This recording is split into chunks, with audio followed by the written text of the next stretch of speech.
He took a pipe and he held it like this over my head and he said, if you scream, I'll ram this down your throat and I'll kill you. And then he threw money at me. He was obsessed with prostitutes. And also he thought I was a 13-year-old prostitute. When he found out my real age, he got mad. Michelle calls it 11 years in hell, forced to do the unthinkable. Dr. Phil wanted ET viewers to see this part of his interview before it airs on his show, Michelle and the Torture Chambers. He was forcing you to prepare a new torture chamber for a new victim.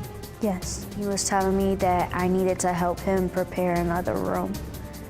And I didn't want to prepare that room. What did prepare mean? I had to help him drill holes in a wall to put the chains through to hook us together.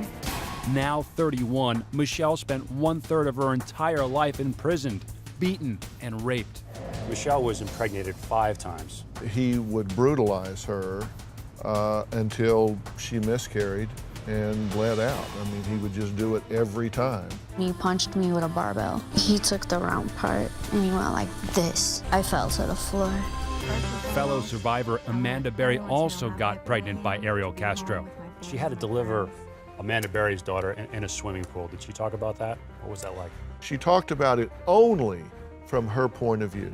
You know, she said, I want Amanda and Gina to tell their story if they choose to do so, but she talked about it from her point of view, what her experience was, and how painful and hurtful it was. He taped my mouth shut. What did he use? Duct tape, and he'll put a dirty, nasty sock in my mouth. Part 2 of Dr. Phil's emotional interview airs tomorrow. He clears up the myth that Michelle is disabled. We see her in court and in her YouTube statement, and she's very halting in her reading.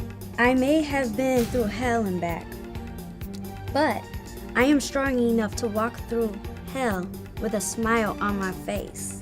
But what we come to find out is that her eyesight was not good to begin with and has deteriorated substantially from the abuse, isolation, and she has hearing problems because of the brutality. One of the fetishes was sexual pleasure, was choking. I just mainly passed out from the chain being around my neck. Her captive, her torturer, committed suicide, reportedly in prison. He's dead. What was her reaction to that? She said, I won't celebrate the death of anyone, even him. But on the other hand, she said, I hate that he escaped imprisonment.